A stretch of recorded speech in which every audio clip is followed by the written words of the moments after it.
Namaskara and welcome to BIC Talks, a podcast by Bangalore International Centre, bringing you conversations that move, inform, and encourage discourse. And she had already given birth to a boy, another boy, and she breastfed me. Just imagine, she, a Catholic girl, going to the Mass, returning from the Mass, she meets my mother and prefers or offers to breastfeed a baby from a Hindu family. How can it happen?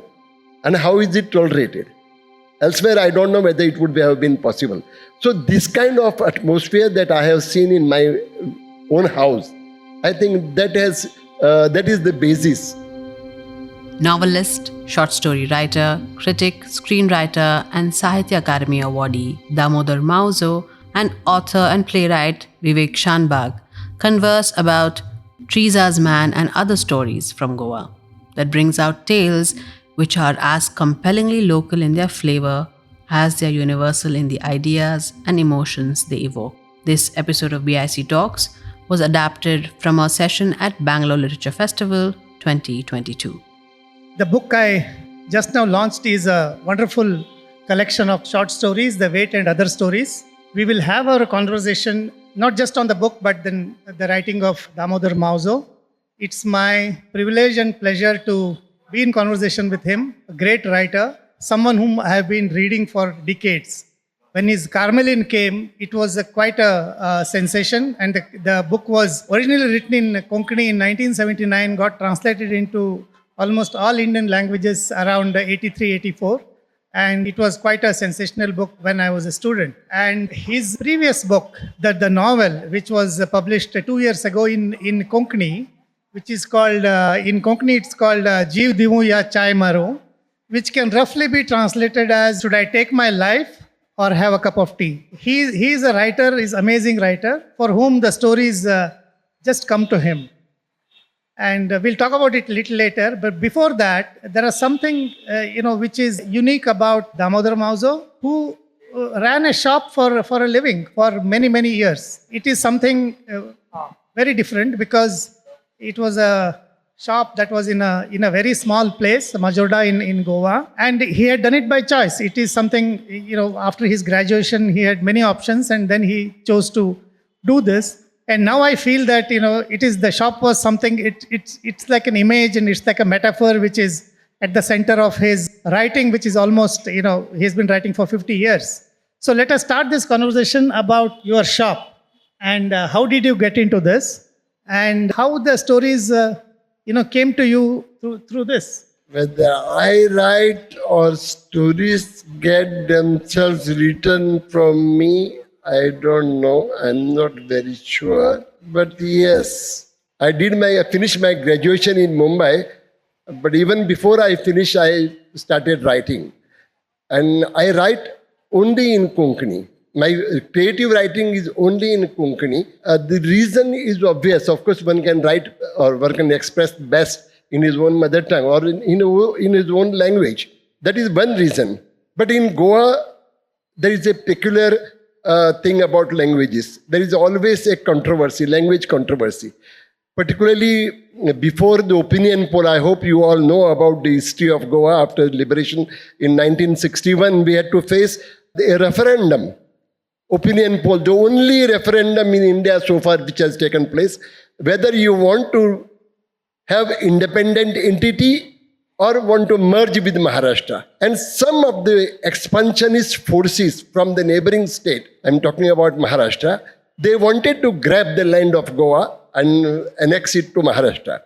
And we Goans, the self-respecting Goans, always were for a separate entity, a separate statehood, which we got later. Why I'm telling this? Soon after liberation, I went to Mumbai for higher studies, where I realized that my language that is Konkani, it has been suppressed due to historical reasons or geographical reasons.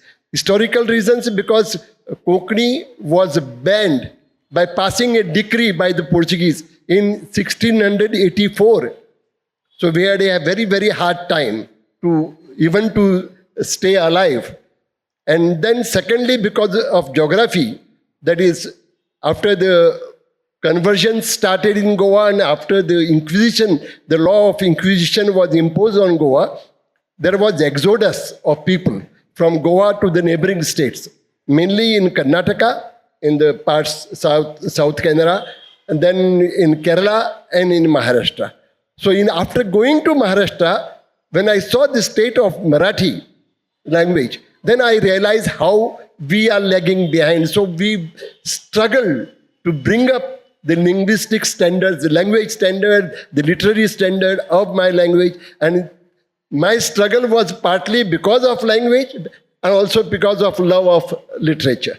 No, so you came back. There were options for you after your graduation, but you decided to set up a shop. Let's talk about the shop, because shop to me is like a place where you spent all day and where most of your characters interacted with you in some way. Yeah, it is not that I set up a shop. It was a family shop. But I had a choice either to join the government or any other institution.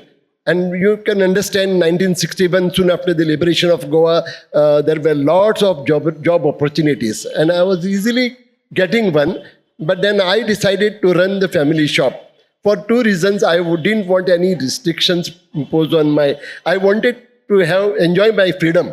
You will ask me, actually many people think that after joining particularly a government job, you have a lot of freedom. But then it is not so. I am not of that kind to enjoy freedom at the cost of government money. But then I thought that if I get the work which is my own, if I run a shop, I had the freedom to close the shop and go somewhere, which I would not have got probably if I were in government job. But I prefer to stick to my family business. I never call it business because I'm not a businessman. I'm a shopkeeper, and that too a village shopkeeper. And as you rightly said, because I'm a shopkeeper, I am a writer. Because all of my characters I have met across the counter. It is not a mall. It is not a superstore. It is just a shop where customers come across the counter. But being in a village, most of the customers that came to my counter were known to me or we befriended later. And somehow I find that most of the customers, they prefer to confide in me, talk to me. They enjoyed talking to me. And there were some who gave me characters for my stories and a lot of other things. When I read his stories, not just this book, but the otherwise, you can see that, that these people are somewhere around Goa. You can meet the driver, you can meet, the shopkeepers, you can meet these officials. It's like, especially I feel it very strongly when I visit Goa that all these people, his characters are somewhere, lurching around there. And it is for example, there is a great story in this book, which is about a taxi driver who receives his customers, and his engagement with them starts from the time he finds out their name. If his customer happens to be Christians, and then he changes his name as Austin, and then if it's a Hindu, he says Yatin, and then similarly Yasin. So the way the driver engages with his customers is, he takes them around Goa and he tells them about the historical monuments and the history of Goa. And he tells them in a manner to please his customers. And I think it's a fantastic story where the history, because it's the same thing, and and there is a guy who comes from Portuguese. He tells, what a great thing the Portuguese have done. Otherwise, Adil Shahi would have, strangled us. And he came and he liberated us. So similarly, to someone else, he says, look, Adil Shahi is such a cruel fellow. Because of him, this is what happened to us. It's the same monument, it's the same thing. But the driver, the way he depicts things to his customers is something, wonderful. And the story, of course, goes further. I'm not going to tell you the end because it's the most interesting end. But that is Mauzo. That is, the kind of characters and the stories. One of his stories ends in a very interesting manner, which is in which he says, I wrote what came to my mind. You decide whether it's a story or something else. And I want to ask you this. Keeping this in the background. See, you've been writing for 50 years. And what has this journey been like? Your literary journey? Nothing much about it, because I sometimes have my own regrets. I've been writing, as you said, my first story was written in 1963, which became a hit then. Then, over the 49 years that I have been writing, I have hardly written 100 stories, which means 2 stories a year, which is a very poor output, in my opinion. But one thing, I write only when I have to write. So when I have to write, I take the pen. So that is one reason why I did not come. I am not a very I have not written so profusely. But then, yes, I wait for the right theme to come to me, the right story come to me, and that is why you talked about that story about the driver. Let me tell you something about it. Yasin, Yatin, Austin are the 3 names. We have seen how people play cast cards these days. So it is on the same basis. It so happened that a team of filmmakers had come to make a biopic on me. And they had engaged a taxi. And they were looking for some locations. So they called me to join them for a location shooting. So I went with them. They made me sit in front. And I wanted to talk to the driver, local driver. So I just asked him, "What's your name?" And he took nearly about 10 seconds to answer to this simple question. It should have come immediately to him. Then I was wondering, why is he taking so long? Is it because he wants to know who I am and to what name should be told to me? So then I went back and I forgot. But then that is the genesis of the story. When you see the people, then your imagination starts. So that is how the process has been going on. You are talking about journey. I am happy that I am on the right track. You see, I started in 1963. From there, today, where I am, I think it is a path of progression from my point of view and from what critics say. So the day I will feel that I have nothing more to say, I will stop writing. But I am little bit apprehensive whether I'll have enough time to finish what I have been writing. Some publishers are after me to write my autobiography, which I have declined, because as long as I have something new to give, I will not go for that. The name of this collection is The Weight and Other Stories. And I think it has some significance. If you look at his stories, especially the one in this collection, there is a weight. There is a weight, the characters wait. Some of them wait for 30 years. And this weight, that space, because the relationships happen in our imagination. They don't happen physically.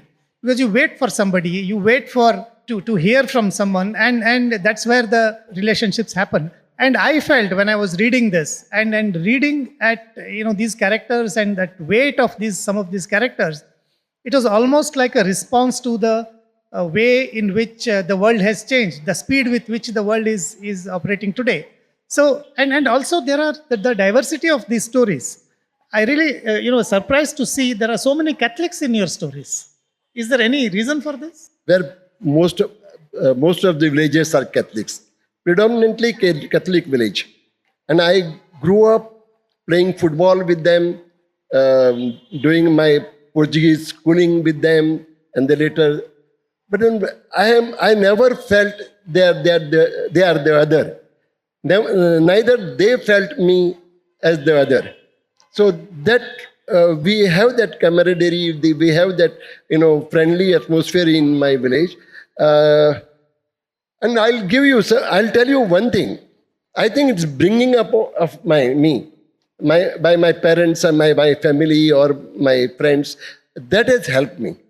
One example I'll give you, which I have been giving this example to others because that is the basis why I am like this. When I was a child, maybe 1 year and plus, my mother was still breastfeeding me. And one day, it was a Sunday morning, and the practice is, my house is next to the road. So people who go to mass at the church, they return by the same path. So my mother was watering the plants in the garden in front. And one day, a neighbor woman was coming back from the mass, and she always would say hello to her. And she found my mother was not there. My mother was sick with some fever. And because she was sick, she had fever, she could not breastfeed me. As a result, I was crying baby that time. So when this lady inquired, where is my mother? She said, she was told that she is sick. So she entered just to say hello, how are you? And then she heard me crying. So why is the baby crying? She was told that mother, since she is not well, she cannot breastfeed him and he won't have any other thing. So she said, okay, bring him here. And she had already given birth to a boy, another boy, and she breastfed me. Just imagine, she, a Catholic girl, going to the mass, returning from the mass, she meets my mother and prefers or offers to breastfeed a baby from a Hindu family. How can it happen? And how is it tolerated? Elsewhere, I don't know whether it would have been possible. So this kind of atmosphere that I have seen in my own house, I think that is the basis why I never find the other people as the other. And I have been brought up with them. And most of my customers are Catholics. Most of my friends are Catholics. I have access to my friends' kitchens. When I go to eat to my friends, I go to their kitchen and eat. So that relationship that I have with my villagers prompt me to choose the characters from that community. I was not aware that until people brought to my notice that I have been writing about Catholic lifestyle. For me, it is a lifestyle that exists in my village. So that is the reason I think most of the characters you find in my stories, even Carmeline cannot happen to others.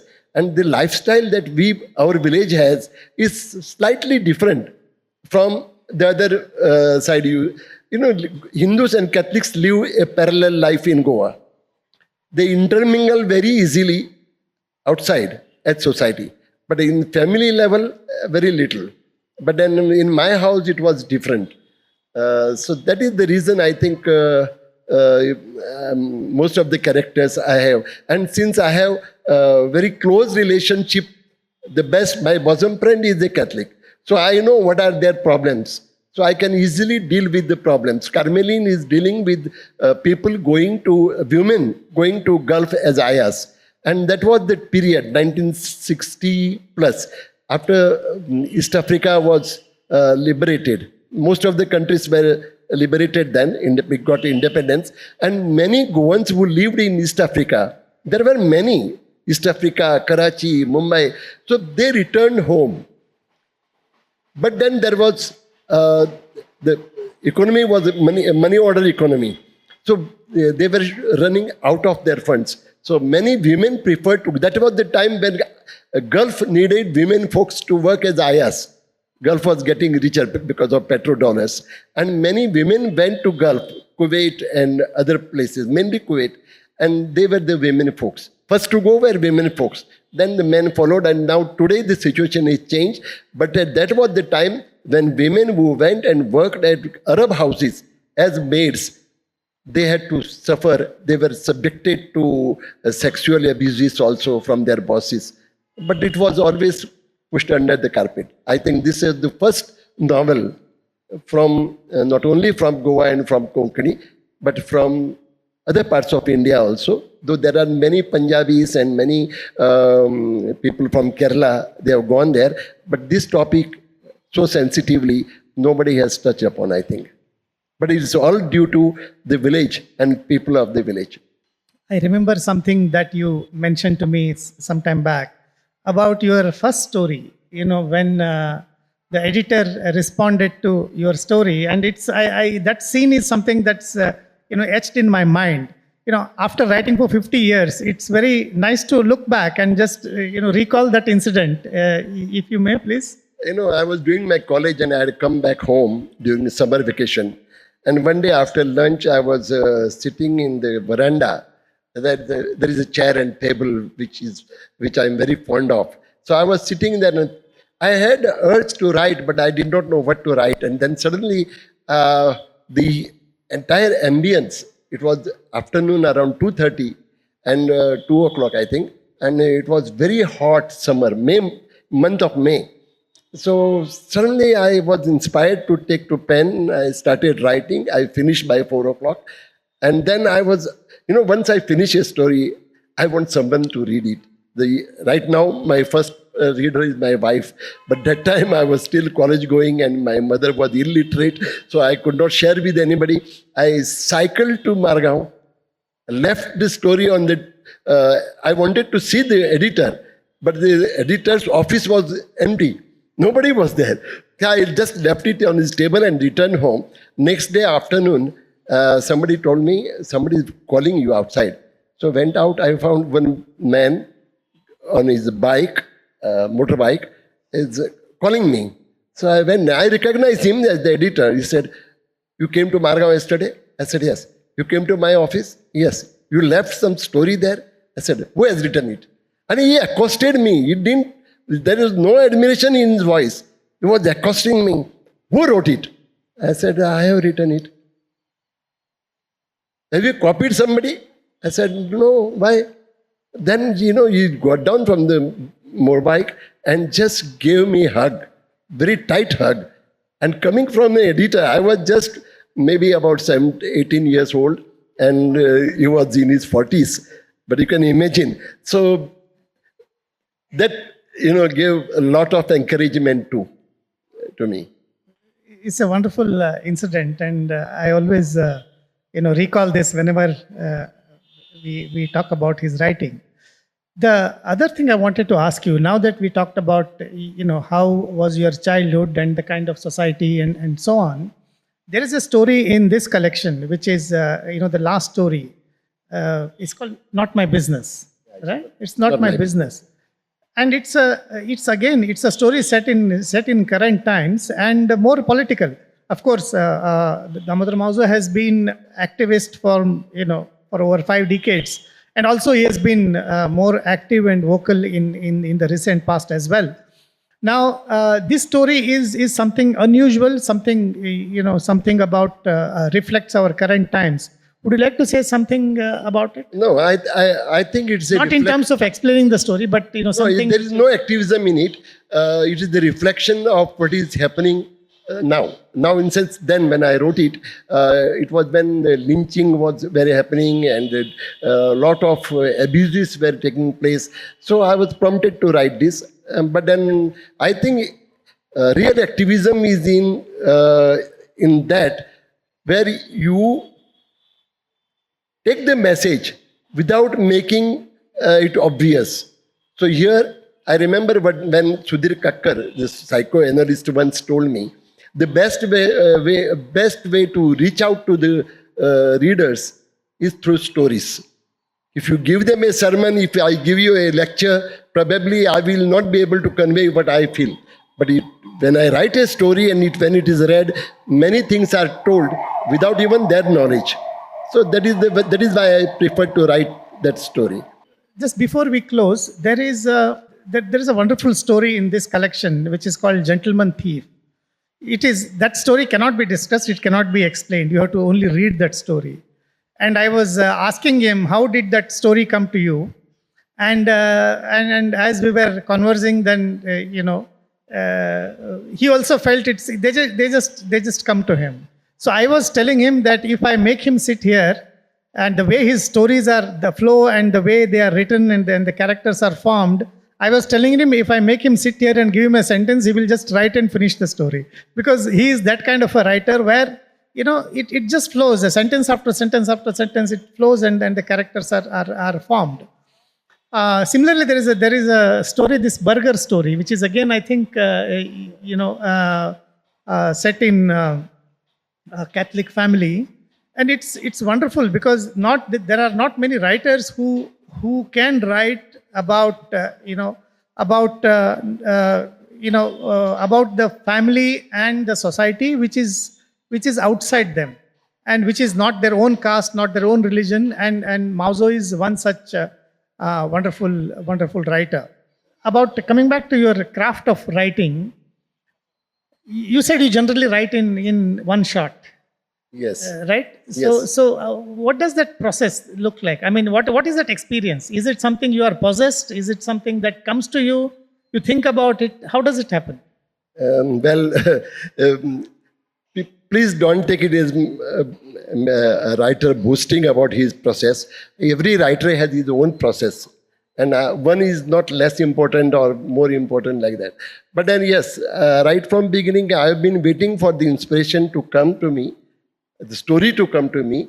And once I start writing, I may spend some time on pondering over the names of the characters and where to start with. But once I start, I don't stop until it is over. Initially, I would finish once. The name of my collection, second collection, is Jagrana. Jagrana is late nights. And I would close my shop, come home. After the lunch is over, dinner is over, my wife and children are going to sleep. Then I would start writing. So 10 o'clock, 10:30 I start. And by 2:30 in the morning or 3 o'clock, sometimes even 4, but sometimes early, I finish the story. And I don't have to look back to the story. It is not, I'm not boasting, but one thing is sure, you will not find a single word which is not necessary has entered my story, or any story, any one word that is left out because of some pressure or other. So once it is done, it is over. I never touch it again. But it is not I'm not going to boast about it. It's the process. Every writer has his own process. You may have your own process. But then even Carmelin, which is about 250 pages, I finished in 20 days. My Tsunami Simon, another novel, 150 plus pages, I finished in 4.5 days. If you are inspired to write, and if you don't have anything else to bothering your mind, then it won't take long. That is the way I write.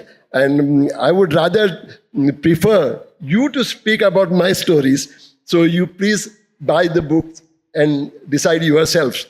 Thank you so much, and congratulations for the book. Thank you, Vivek.